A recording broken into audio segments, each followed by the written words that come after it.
अगर मैं आपसे कहूं कि इस वक्त मैं दिल्ली में हूं, ना कि गांव में, तो आप विश्वास नहीं करेंगे, लेकिन मैं सच कह रहा हूं। इस वक्त मैं दिल्ली में हूं, मयूर विहार फेज़ 1 में। ये यमुना नदी का किनारे का इलाका है और यहाँ पे छोटी स्तर पर नहीं बल्कि 200-300 एकड़ में यहाँ पे खेती होती है सब्जियों की, जो कि इस समय, क्योंकि अगर आज से अब 2 महीने बाद जाएंगे, 3 महीने बाद जाएंगे तो बारिश आ जाएंगी और बारिश के बाद ये इलाका बिल्कुल डूब जाता है। तो बारिश के बाद का जो इलाका होता है, यानी जनवरी फरवरी के बाद का इलाका, जो दिसंबर का और इस समय का इलाका यानी मई जून का इलाका, ये खेती के लायक बहुत अच्छी मानी जाती है ज़मीन। और यहाँ पे कई प्रकार की सब्जियाँ बोई जाती हैं, जैसे कि टमाटर हो गया, भिंडी हो गया, करेला हो गया, लौकी हो गया, सीताफल हो गया, तमाम प्रकार की सब्जियाँ यहाँ पे मौजूद हैं। और आपको दिल्ली में बड़ी बड़ी इमारतें, मॉल और वो चमचमाती सड़कें दिखेंगी, लेकिन ये जो जगह है ये बिल्कुल ही दिल्ली का जगह है। आप मेरे पीछे देख भी सकते हैं, वो मेट्रो जा रही है, पिंक लाइन मेट्रो, जो कि मयूर विहार फेज़ 1 से जाती हुई ये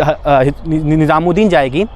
और आइए तो हम बात करते हैं यहाँ पे बच्चों से, यहाँ पे लोगों से, जो यहाँ पे आज से नहीं बल्कि एक दशकों से ज़्यादा खेती कर रहे हैं। आंटी जी, ये किसका खेती कर रहे हो आप? पटवार के हैं। अच्छा, पटवार, भिंडी, ये सब हैं। हाँ। तो कितने सालों से आप इस खेती में हैं? 10-15 साल हो गए। 10-15 साल से आप ये खेती कर रहे हैं। तो वैसे तो 1-2 महीने बाद यहाँ पे पानी डूब जाता होगा, तो फसलें बर्बाद हो जाती होंगी। हाँ, पानी डूब जाता, फसल खराब हो जाती है सब। अच्छा, फिर उसके बाद आप क्या करते हो? फिर रोड पे रहते हैं। अच्छा, रोड पे रहते हो। अभी आप यहीं पे झोपड़पट्टी में रहते हो यहाँ पे? हाँ, ना यहाँ रोड पर चले जाते हैं तो फिर पानी सूख जाता, फिर आ जाता। अच्छा, फिर वापस आ जाते हो। मतलब 2-3-4 महीने के लिए आपको दिक्कत होता होगा। हाँ, दिक्कत हो जाती है। तो जो यहाँ पे आप काम कर रही हैं, इसका कुछ रेंट भी देना होता होगा सरकार को या किसी और को? ना, कुछ ना, तो सरकार का काम मिलता है और हम जमा देते हैं इसकी। अच्छा, 15,000 रुपये बीघा देते हैं। 15,000 रुपये बीघे देते हो? किसको देते हो आप? पटवार के हैं मालिक लोग। अब अच्छा, जो इस ज़मीन का मालिक होगा। हाँ। अच्छा, उनको आप देते हैं। हाँ, देते हैं। और इस समय आपने कौन कौन सी सब्जियां बोई हैं? पालक बोई और देखो जो भिंडी है और लोबिया, 3 फसल बोई है। अच्छा, ये जो फसलें आप पैदा करते हैं, बेचने कहाँ जाते हैं? बेचने से मंडी लगती है, गाजीपुर लगती है, यहाँ लगती है। अच्छा, ये यहाँ पे फसलें जो निकलती हैं वो गाजीपुर मंडी और दिल्ली की मंडियों में जाती है।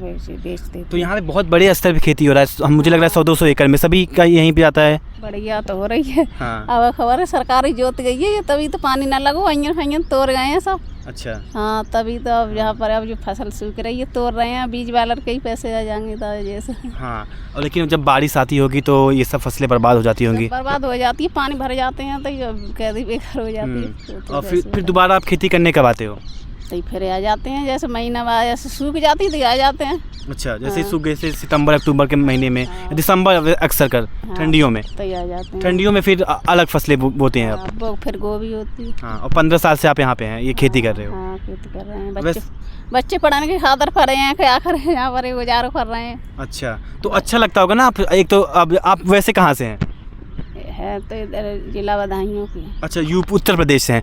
तो आपको ये ऐसा नहीं लगता हो कि मैं शहर में हूँ, गांव जैसी फीलिंग आती होगी? अच्छा, ऐसा महसूस होता होगा? हाँ, गांव जैसे ही बढ़िया लगता है। अब अपनी देहात के सब आएंगे तो अच्छा लगता है। हाँ, तो ऐसा लगता होगा कि मैं गांव में नहीं हूँ, गांव में ही हूँ, शहर में नहीं हूँ। हाँ। क्योंकि गांव में भी लोग खेती ही करते हैं अक्सर। तो खेती तो ऐसी लगता है जी। तो आपको मतलब प्रॉफिट वगैरह हो जाता होगा, मतलब जैसे कि खाने पीने, मतलब जो भी होता होगा, कुछ फ़ायदा यहाँ से खेती करके? फायदा का है, बच्चे पढ़ रहे हैं, थोड़ा बहुत ऐसे खेती मिल जाती है तो बच जाता है, ऐसे 10-20-50 हज़ार रुपये ना, तो फिर खेती में ही लगाता रहा। फिर मालिक लोगों की ना देते हैं, 60,000 देता हमें एती खेत की साल में। अच्छा, 60,000 रुपये? हाँ, अगर ना पैदा हो तो मजदूरी करके देते हैं, उन्हें तो देने पड़ते। अगर पैदा ना हुआ तो मजदूरी करके 60,000 आपको देना ही होगा साल में। कितने, ये 60,000 कितने बीघा है, मतलब कितने एकड़ का? 4 बीघा है। 4 बीघा का 60,000 रुपये साल का? अच्छा, अगर पैदावार नहीं अच्छा हुआ फिर आपको? मेहनत हमारे घर वाले हैं, वो बेलदारी करे आते हैं अंदर, हम मजदूरी कर लेते थे मोर की, मगर उनके तो देने पड़ते हैं। आपको दिल्ली की जो गवर्नमेंट है वो कुछ मदद करती है? नहीं, सरकार से आप कुछ कहना चाहती हैं?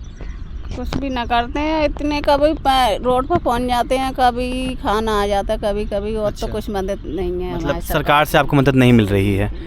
तो यहाँ पे आप थोक में जाता है सब्जियाँ, कोई ऐसे ही आता होगा लेने के 1 किलो 2 किलो के लिए? ना, थोक में चली जाती है। अच्छा, थोक में ही जाती है सब्जियाँ। बेचने वाले ले जाते हैं, ये अपने अंदर बेचते हैं, बाजार लगाते हैं। तो कितने रुपए किलो आपसे लेते होंगे सब्जियाँ की? अब ऐसी लगती है, अब 20 रुपये किलो में 30 में जा रही है, वो अपन 60 को बेचे, 50 को बेचे, हाँ। आधे आधे की समझ लो, तो और ही बहुत बढ़ती है, आधे आधे की, आधा वो प्रॉफिट लेते हैं। अब जिसके बेचने वाले हैं तो वो खुद बेच लेते हैं, हमारे तो बेचने वाले नहीं है, बच्चे पढ़ रहे हैं। हाँ। तो जैसे दिल्ली गवर्नमेंट की बहुत सारी स्कीम है, तो उसका आपको लाभ बिल्कुल नहीं मिल रहा है? ना, बिल्कुल भी कुछ नहीं। जैसे कि यहाँ पे बारिश आ जाती है, पानी भर जाते हैं, तो आप रोड पे जाते हो रहने के लिए, फिर तो आप खेती करते नहीं, उसके आपका गुजर बसर कैसे होता है? ऐसे ही कहने रहे हैं, कोई बाजार करते हैं, ये बाजार करने वाले कोई मजदूरी करते हैं, अंदर जाके करते हैं, तो उसे गुजार कर लेते हैं। और जैसे जहाँ खेती में थोड़ा बहुत पैदा हुएगा तो वो खा लेते हैं, ऐसे हो जाता है। सरकार के लंग से तो कभी कभी ऐसे ही कभी आ गए, दाल चावल आ गए, कभी आ गए तो आ गए, ना कोई बात ना, अपने बना के ही खाते हैं। अच्छा, और बाकी दिल्ली गवर्नमेंट से आपको कोई भी मदद नहीं मिलती है? नहीं मिलती है। और बच्चे आपके किस क्लास में भी हैं? ये 10वीं क्लास में पढ़ रहा है, और वो एक 7वीं में, एक 11वीं में आएगा। अच्छा। हाँ। और आप जब से दिल्ली में आई हैं यही खेती ही कर रही हैं? यहाँ खेती कर रहे हैं, बच्चे पढ़ाने के और खातिर। वैसे बहुत सारे परिवार हैं? सब परिवार है हमारा, हाँ, बच्चे। ठीक।